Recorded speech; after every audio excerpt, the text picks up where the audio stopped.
Okay. Right, let us move on to what is going on with the royal family at Christmas time. There's a man who knows. Christmas is usually the one time each year when the royal family presents a united front in public. It is marked by Sandringham walks, carefully arranged photographs, and long-standing traditions meant to show steadiness and order. But this year, one person is clearly missing from that scene. Andrew Mountbatten Windsor will not be at Sandringham. He did not attend the King's pre-Christmas family lunch. And according to recent reports, he will not even be spending Christmas with his daughters. For a man who once stood at the center of royal life, this holiday season appears to be as lonely as so far.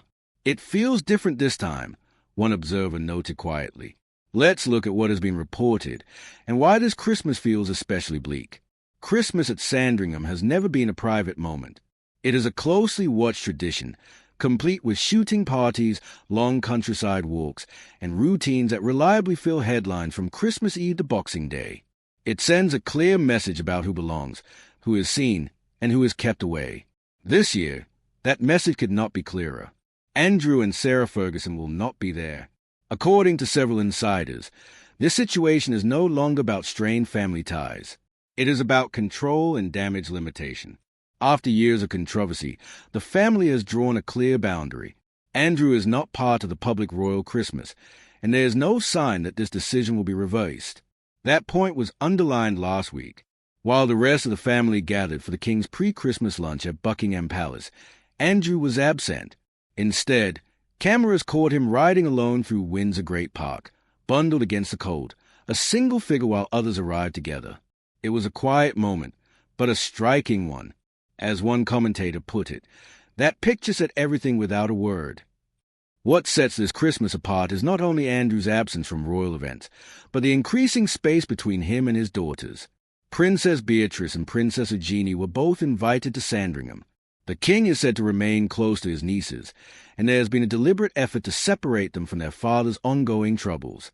According to reports this week, Beatrice faced an uncomfortable decision. She was invited to spend Christmas with her parents at Royal Lodge, likely their final holiday there. She was also invited to join the wider royal family. In the end, she chose neither. Instead, Beatrice is said to be spending Christmas abroad on a skiing trip with her husband and friends. Sources say the choice was made to avoid awkwardness and to avoid being photographed beside her father while public attention remains intense. Eugenie seems to be handling a similar balancing act. She attended the pre-Christmas family lunch at Buckingham Palace, reportedly as a gesture of thanks for the support she has received from the King and the Prince of Wales.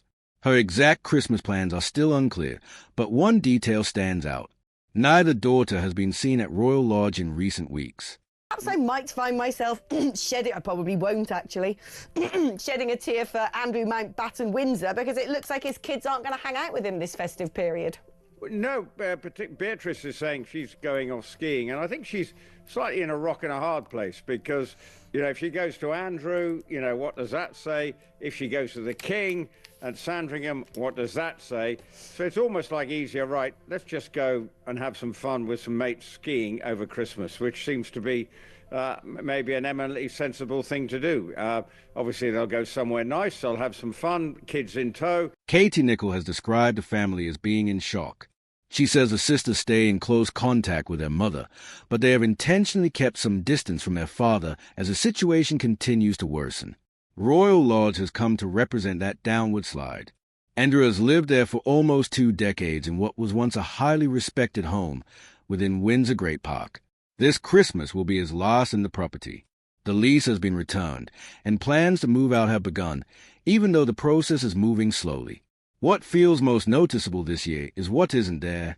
The usual wreaths are missing from the gates of Royal Lodge, and the Christmas tree that normally welcomes visitors has not been set up. For the first time since Andrew moved in, there are no decorations visible outside the house.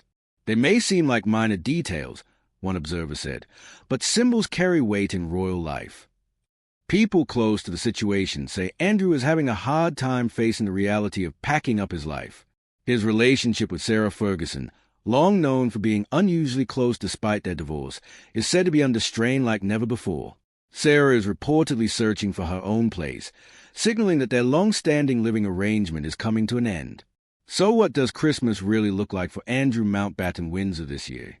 There are also questions over what the royal family is going to do with Andrew this Christmas, because it seems very unlikely that the former Duke will be invited to King Charles's family celebration on the Sandringham estate.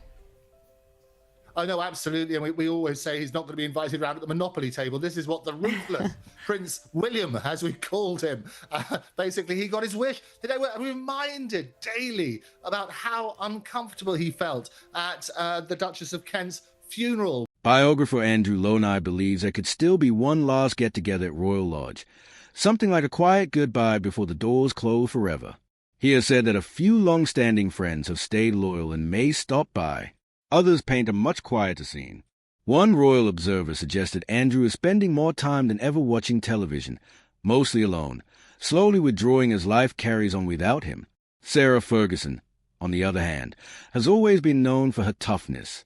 Whether things are easy or difficult, she usually finds a way forward. Friends picture her trying to bring life into the season, decorating more than usual, inviting people over, and refusing to let Christmas feel empty. Some say she is already planning her next chapter. Still, even strength has its breaking point. For the royal family, Christmas is about being seen and feeling included. This year, the message is clear. Andrew is left out, and his daughters are keeping their distance. There's also a bigger issue behind the scenes. Public support for the monarchy remains uncertain, especially among younger people. Polling shows a strong desire for change, and the king knows every photograph counts. Allowing Andrew into the Christmas picture, even quietly, would not be seen as an act of kindness. So this Christmas, Andrew is likely to feel cut off, alone, and burdened by everything that has happened in recent months. No Sandringham photos, no family walks, no relatives at his side. Only a large house reaching the end of its story. Boxes half-packed, stacked high, and the feeling of being left behind by an institution that has already moved on. The full picture of any royal Christmas is never completely known. Much stays hidden, but the direction could not be clearer.